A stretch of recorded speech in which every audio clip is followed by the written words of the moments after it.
Come on into the library. It's a place where I love to be. Look in a book, here's a story for you. Who makes stories when the day is through? Who makes stories when the day is through? Story makers, working through the night till the rising sun. Story makers, stories are fabulous, stories are fun. Milton Wordsworth, Shelley and Jackson, working through the night till the rising sun. Story makers, stories are fabulous, stories are fun. Come and be a story maker.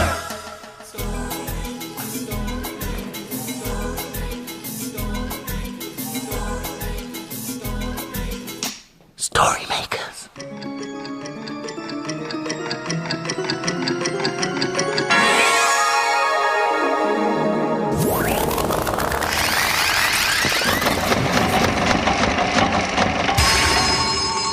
Story makers. It's midnight. Hello. has everybody gone? Welcome, one and all. Milton Wordsworth, story maker and magical maestro, at your service. Jackson, what are you doing? Oh, I'm looking for clues. What sort of clues? Well, actually, I have found some strange prints on the floor, and I'm trying to get to the bottom of it. You said bottom. No, I meant I wanted to find where the prints came from. Look, I've traced one of them. Oh, it looks like an animal's footprint to me. Yes, but what sort of animal? Let's find some books and have a look. It's not an elephant's footprint. It's too small. And it's not a bird's footprint. It's too big.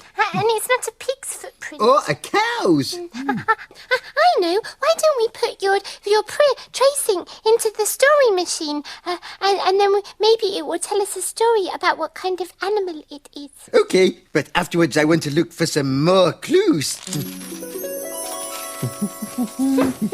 Put it in the hole. Now we need your help to get the machine going. Imagine a story. What story is it going to be? I think it will be... It's a playbook. Woo! Oh, it's Anya's Dog Show.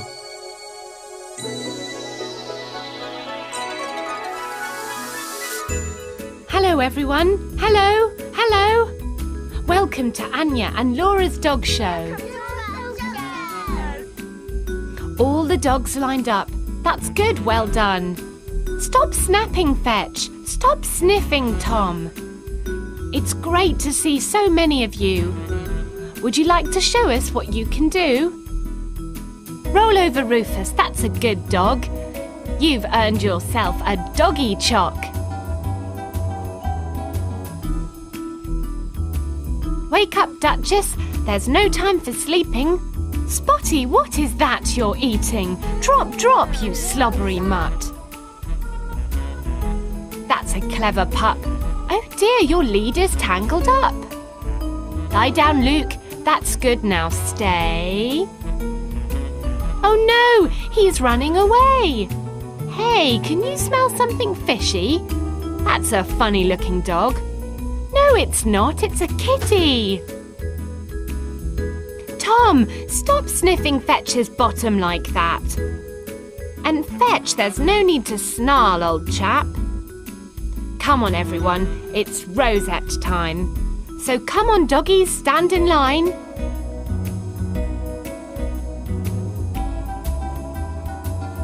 Here's yours, Duchess, for the sleepiest dog. And yours, Diamond, for tying the best knots. Tom's is for the dog with the sniffiest nose. And Kitty's is for the sneakiest cat, I suppose. Rufus has his rosette for rolling over. A green one for Fetch's growl, and one for Spotty for being a good old pal. Luke has one for his very fast run. But hold on, I think we've forgotten someone. Here's one for Laura for being such a help. And one for Anya for being so sweet. That's it, folks. The end of the show. The dogs have worked very hard, as you know. Oh, so it was a paw print from a dog. It must have come into the library with one of the children. I heard you were searching, and look what I found. From the looks of this bone, your print was a hound. No. It was a dog. Dog, hound, it's all the same thing. Milton, why are you dressed as a detective? Ah, yes, I'm glad you noticed. I thought I'd better look the part. Swell, huh? Milton, can we use the bone to make a story, please? Sumptuous idea, my little sunbeam. OK, let's use our imaginations. You too. Imagine a story.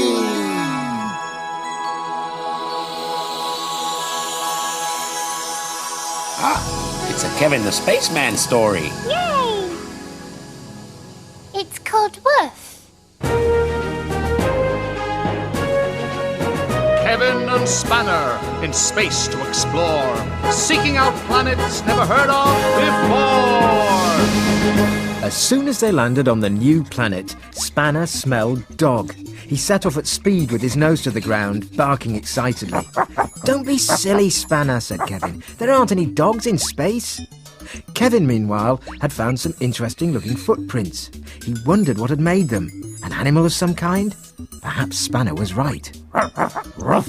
barked Spanner hungrily. He had dug up a huge bone, and it was absolutely delicious. Suddenly, the ground started to shake. "Oh, I think we're having an earthquake," said Kevin. Spanner carried on nibbling. He'd never eaten a purple bone before, and it tasted like blackcurrants. Then the shaking stopped. "Spanner!" whispered Kevin. "Look!" Something huge, shaggy and purple was standing behind Spanner. Spanner looked round in surprise. All he could see was a huge black sniffing nose. It seemed to belong to some sort of huge purple dog. The huge purple dog growled. "Are you a dog, sir?" whimpered Spanner. "Yes, I am a dog, sir," boomed the giant purple creature. "Cerberus is the name, and that's my bone you're eating." "I'm terribly sorry, Cerberus," panted Spanner. I didn't know it was yours. I just found it." "Well, you can just bury it again," growled the giant dog. "It's not ripe yet." "Go on, Spanner," muttered Kevin. "Do as you're told." Spanner quickly pushed the bone back into the hole. "I'm afraid Spanner's rather partial to bones," said Kevin. "So am I," boomed the dog. "It's a dog thing, bones." Cerberus opened his mouth and started to bark really loudly. Suddenly they heard more barking, and a smaller yellow dog bounded towards them. "Pleased to meet you," said Kevin. "Pluto, find this space dog a ripe bone, will you?" boomed Cerberus. The yellow dog began digging furiously and pulled a very large yellow bone out of Spanner's hole. "Just right," he said, smacking his lips, and he gave it to Spanner. "Thank you, Pluto," said Spanner. Spanner nibbled the end. This one tasted of ripe bananas. "It's time to go, Spanner," said Kevin. "Come on." Spanner groaned, but dragged the bone off after Kevin. "Come again," barked Cerberus. "Bring us one of your bones next time."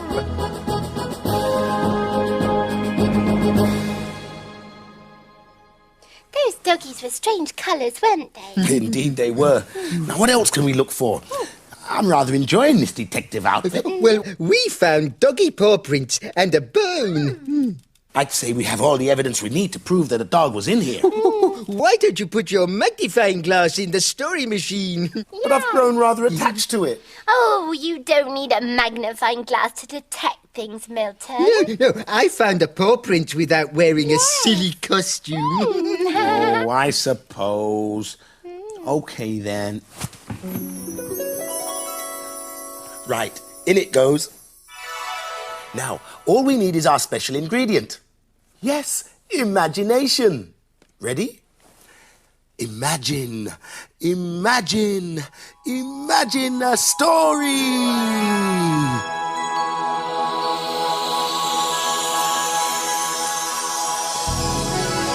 It's a Blue Cow story. It's called Blue Cow and the Detective. In a field not far away is a herd of cows grazing quietly. One of the cows is most unusual. Blue Cow wonders about the big world beyond her field.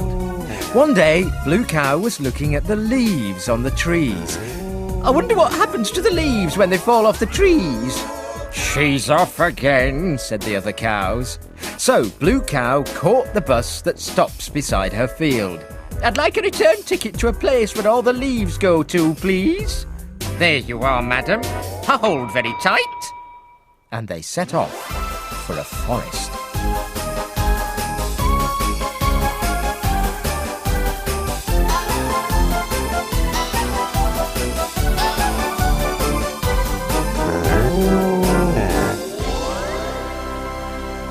And then they arrived.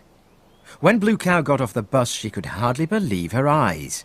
In front of her, there was a fox wearing a raincoat, dark glasses, and a trilby hat. Shh, you ain't seen me, right? He said as he darted behind a tree. Yes, I have. I'm Blue Cow. What are you doing? I'm Fox Muddler, the great detective. Now that you've seen me, you might as well join me. I'm on the trail of missing leaves. Rustle, rustle, went a bush. Quick, hide, said Fox. A squirrel wearing pink pyjamas hopped past holding a leaf in its mouth. Rustle, rustle. A tortoise ambled by. He too had a leaf, and he was wearing a nightcap. Wait! Here's a clue, said Blue Cow. She picked up a leaf, and it had something written on it. It said, "You are invited to Billy Badger's pyjama party."